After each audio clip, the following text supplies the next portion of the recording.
guys, Tiny here from Offtap Brewing.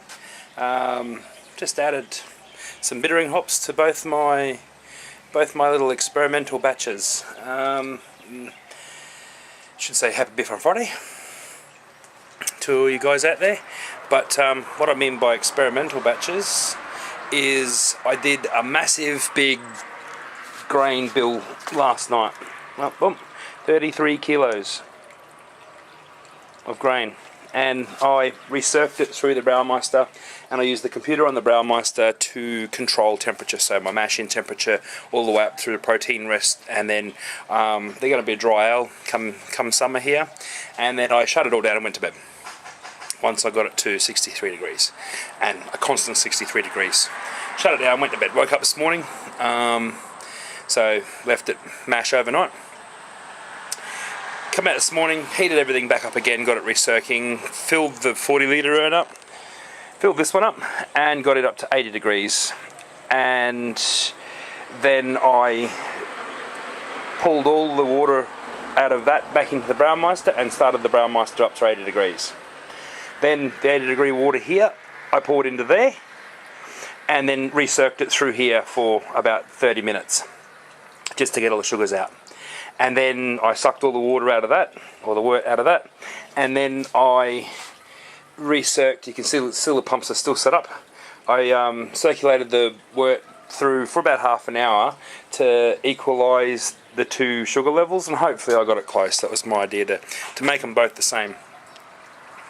And I'm going to do that again once I've finished, and I've added water to the mix. Once I shut them down, I add some water to get them back up to the 120 litre mark that I want.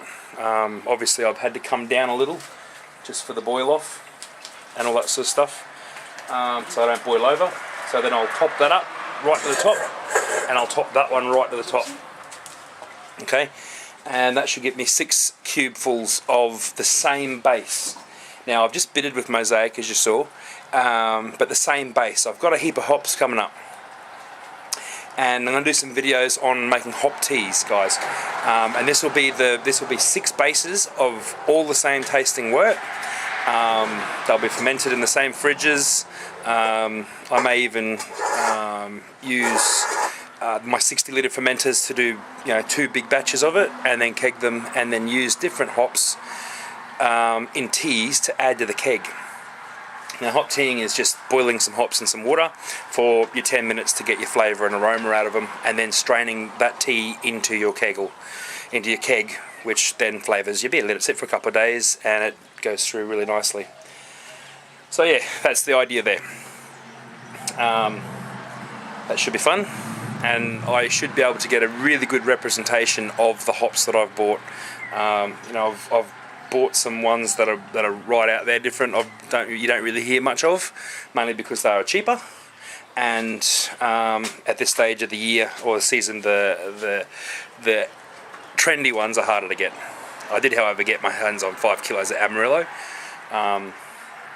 so yeah, happy about that. But new season starts in a few more months, so I'll be right on stocking up. Okay, guys, beef on Friday. It's all good. On a Saturday.